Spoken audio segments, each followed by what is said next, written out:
où je suis venu travailler à l'EPFL, j'ai toujours eu un grand sentiment de plénitude, un grand sentiment de bonheur.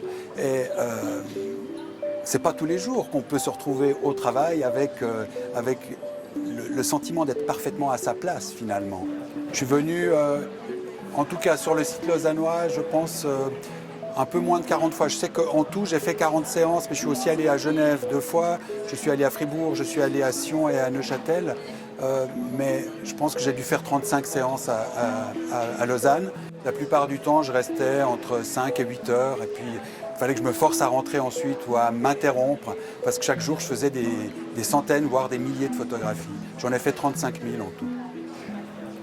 Dans les lieux comme cette école où il y a une grande animation permanente, ce qui est fantastique, c'est qu'évidemment, on peut avoir la chance de réussir beaucoup d'images tout en sachant qu'on en rate en même temps énormément. Parce que ce que je vois devant moi, c'est qu'une petite partie du monde photographiable possible.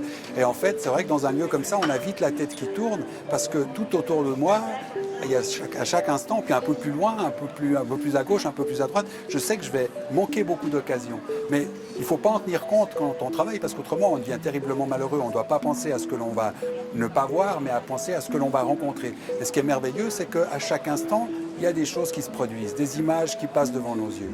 En principe, si vous voulez, j'ai d'abord posé mon cadrage, j'ai choisi un point de vue en fonction de l'architecture. J'ai regardé ce qui se passait, j'ai laissé les gens entrer dans l'image. Et puis comme c'est un lieu où la plupart du temps il se passe des choses, j'avais une belle récompense, mais parfois il m'arrivait de trouver un très beau cadrage.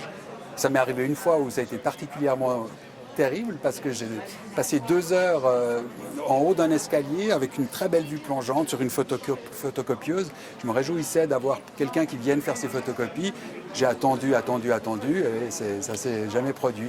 Évidemment que dès que je suis parti, vous pouvez bien imaginer, c'est arrivé.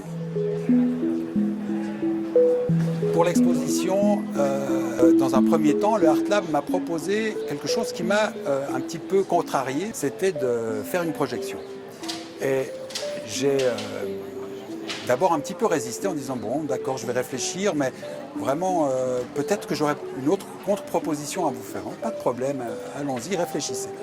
Et puis en réfléchissant, il y a un enjeu que j'ai trouvé fantastique dans cette proposition de projection. Donc une projection qui ne serait pas une projection fixe, c'est-à-dire que ce serait vraiment un peu comme un film si on veut, ou comme un diaporama. Ce que j'ai compris, c'est que je pouvais remettre le spectateur en fait dans la même situation que moi en tant que photographe. C'est-à-dire que des images passent devant nos yeux et puis elles ne restent pas, elles finissent par s'en aller. L'exposition se fera sur un mur où les images seront projetées sur une longueur de 30 mètres. Et je pense que ce côté très très impressionnant va donner une belle allure à l'ensemble.